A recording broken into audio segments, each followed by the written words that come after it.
Ever wonder why every documentary about match fixing conveniently stops right before the guy goes broke, gets arrested, or both? Here's what they never show you. An algorithm that watches 600,000 odds changes a day, waiting for you specifically. You think you're the clever middleman skimming off a $140 billion industry? You're actually the guy holding a bag with a hole in it, funding a syndicate that keeps the real money while you keep the felony charges. Stick around, because the actual math on this career is brutal. If you've ever fantasized about the fixer life, tell me in the comments, and let's break down exactly where your fortune evaporates. This video is for educational, historical, and entertainment purposes only. Everything presented is drawn from published court records, criminology research, and aggregated law enforcement statistics. Nothing here is financial advice, legal advice, or an encouragement to commit any crime. Now then, so you want to be a sports match fixer. You watched a documentary about some Singaporean syndicate boss pulling strings across 3 continents. You thought to yourself, I could do that. You picture a luxury suite, a burner phone, and rigged soccer matches printing money. Matches in obscure leagues nobody watches, in countries nobody thinks about. You are not the first person to have this thought. Europol identified over 425 suspects across 15 countries in one operation. Most of them thought they were invisible too. The average one lasted about 3 years before an algorithm flagged their betting patterns. Not a detective, an algorithm. You are not outsmarting a computer, you are feeding it data. Let us start with the illusion, the big number that gets people excited. Global illegal sports betting generates an estimated $140 billion annually. That figure comes from the International Center for Sports Security. It sounds enormous because it is enormous, but here is what nobody tells you in the documentary. Almost none of that money flows to the fixer. You are not the house. You are not the syndicate.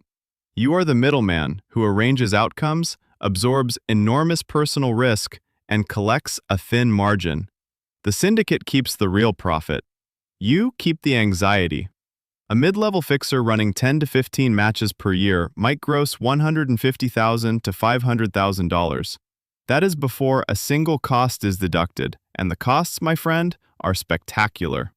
Let us talk about startup capital, because this business has a brutal barrier to entry. You cannot fix a match without a network. Building that network requires international travel to target countries. It requires establishing trust with corruptible players or referees. It requires funding initial bribes that may produce absolutely nothing. Court records from the Bochum match-fixing trial in Germany revealed something important. Fixers approached multiple players who simply refused. Each failed approach costs money and creates a potential witness against you. The estimated failure rate on first contact is 40 to 60%. You are essentially cold calling athletes and asking them to commit a felony. Imagine a sales job where more than half your prospects could send you to prison. An initial bribe to recruit a single lower league footballer costs $2,000 to $20,000. Recruiting a referee runs $10,000 to $50,000 or more. Travel and accommodation for scouting trips across Africa, Southeast Asia, or Eastern Europe cost $5,000 to $20,000 per country. You need burner phones, encrypted communications, VPN services, multiple betting accounts under false names.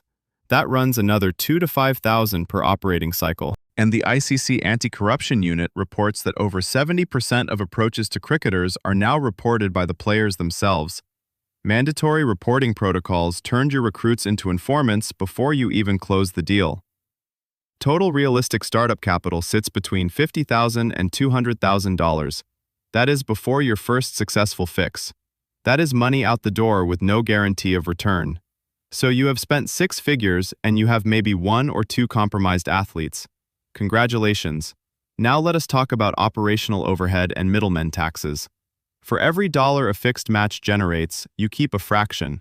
The betting syndicate bankrolling the operation retains 50 to 70% of net profits. Court records from the Dan Tan Seat Eng network suggest fixers received between 20 and 30% of the syndicate's net gain per match. Then you pay the athletes. That costs $3,000 to $50,000 per match, depending on the league. Then you pay the referee.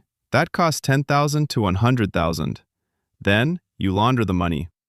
Criminal finance experts estimate laundering fees between 8 and 20% of total proceeds. Smurfing through multiple accounts, shell companies, cryptocurrency conversion, they all take a cut.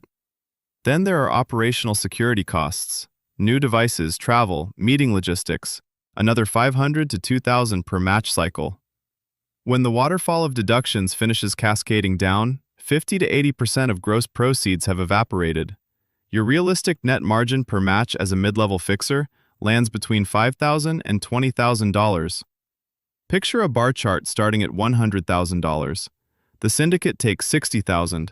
Athlete bribes take $15,000. The referee takes $10,000. Laundering fees take $5,000. Operational costs take $3,000.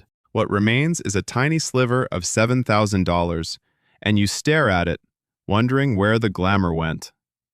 $7,000 for a fixed match in a second-tier European football league. Not terrible for one night, right?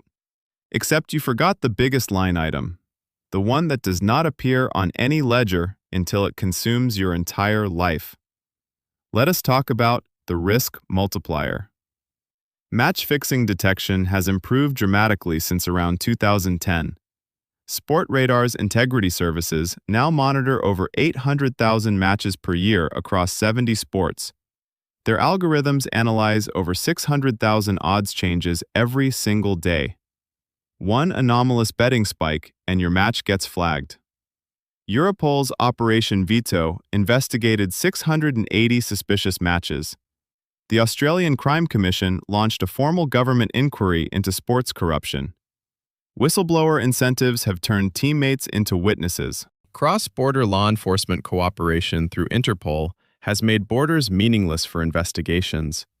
The average operational window for a fixer has compressed to between 2 and 5 years. Average sentencing for match-fixing convictions in Europe runs 2 to 6 years. In the United States, federal wire fraud cases tied to sports fixing yield 3 to 10 years. In Singapore and South Korea, sentences reach up to 5 years, with organized crime enhancements pushing higher. Every single year you spend in prison costs roughly $54,000 in lost wages alone. That is based on the median American salary. It does not include the compounding career damage that follows you out the gate. And athletes caught fixing receive lifetime bans. Their future legitimate earnings from sport drop to zero, permanently. Now we have every number we need: the gross revenue, the costs, the overhead, the probability of ruin. Let us do what this channel was built to do. Let us calculate your real hourly wage. Here is the scenario. A mid-level fixer operating for 4 years, 12 fixed matches per year, 48 total fixed matches across a career. Net income per match after all deductions, approximately $10,000. Total career net income, $480,000 over 4 years. That sounds reasonable until you count the hours. Each match cycle involves recruitment, maintenance, travel, communication, and execution. That runs approximately 40 to 60 hours per match. Over 4 years, that totals roughly 2,400 hours of active work. But then comes the arrest, and the conviction, and the average sentence of 4 years. Total hours imprisoned, approximately 35,000. So you take $480,000 and divide it by 37,400 total hours. Working hours plus prison hours combined. The result is $12.83 per hour, before legal fees. A fast food worker in most American states earns $15 per hour. A warehouse associate earns $19. A UPS package handler earns $21 per hour with full benefits. A dental hygienist earns a median of $38 per hour. Every single one of those people sleeps in their own bed tonight. None of them have ever been on an Interpol red notice. None of them have ever bribed a goalkeeper in a country they cannot pronounce. And this calculation is generous. It assumes only 1 arrest and 1 conviction. Wilson Raj Perumal was arrested, imprisoned, released, resumed fixing, and was arrested again. Each additional conviction pushes that hourly rate further into the floor. Legal defense costs alone can range from $50,000 to several $100,000. Subtract that from your 480,000 and the number gets genuinely humiliating. Maybe you think you will be the exception, the one who gets out clean. Let us look at how these careers actually end. There are functionally 4 exits from a match-fixing career: prison, witness protection after cooperating with authorities, fleeing to a country without extradition, or something worse. There is no comfortable retirement. Proceeds of crime legislation in the European Union, the United Kingdom, the United States, Australia, and Singapore allows authorities to seize assets linked to match-fixing. Net worth after conviction frequently approaches zero. Cooperators like Perumal receive modest government stipends, not wealth. Fugitives face permanent travel restrictions and total dependence on criminal networks for survival. Consider the case studies. Hansi Cronje, the South African cricket captain, banned for life from the sport. Total confirmed payments for fixing, approximately $100,000. He died in a plane crash at age 32. Ante Sapina, convicted in the Bochum trial, sentenced to 5 years and 6 months, convicted again in subsequent proceedings. Tim Donaghy, the NBA referee, 15 months in federal prison, lifetime ban from the NBA. He declared bankruptcy. He now earns modest income giving talks about his own failure. Dan Tan Seet Eng, the alleged syndicate boss, detained in Singapore, subject of an Interpol Red Notice, effectively unable to move freely anywhere on Earth. Of the major match-fixing networks dismantled since 2005, 0 mid-level operatives are confirmed to have retired successfully with their wealth intact. 0. Picture 4 doors on a wall. Door 1 is prison. Door 2 is becoming an informant. Door 3 is fleeing to a tiny island with no banking access. Door 4 you do not want to open. There is a 5th door labeled rich and free, but it has a padlock on it and the word fictional written across the front. So let us bring it all together. You spent up to $200,000 getting started. You fixed maybe 48 matches over 4 years. You netted roughly $480,000 before legal fees. You spent 4 years in prison.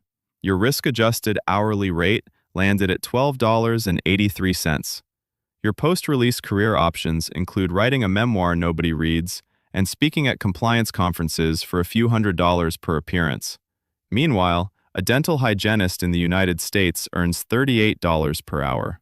They work regular hours, they get health insurance and paid vacation. They have never been flagged by Sport Radar.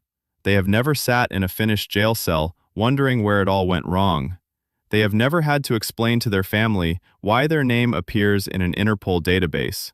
Sports match-fixing is a business with massive gross revenue that you never see. It has enormous operating costs that you always pay. Its product shelf life is 3 to 5 years. Its retirement plan involves either a cell or a courtroom. The math does not work. It has never worked. The only people who profit reliably from match-fixing are the algorithms that catch you. So you still want to be a sports match fixer? I would suggest a dental hygiene program instead. The hours are better, the pay is triple, and the handcuffs are entirely optional.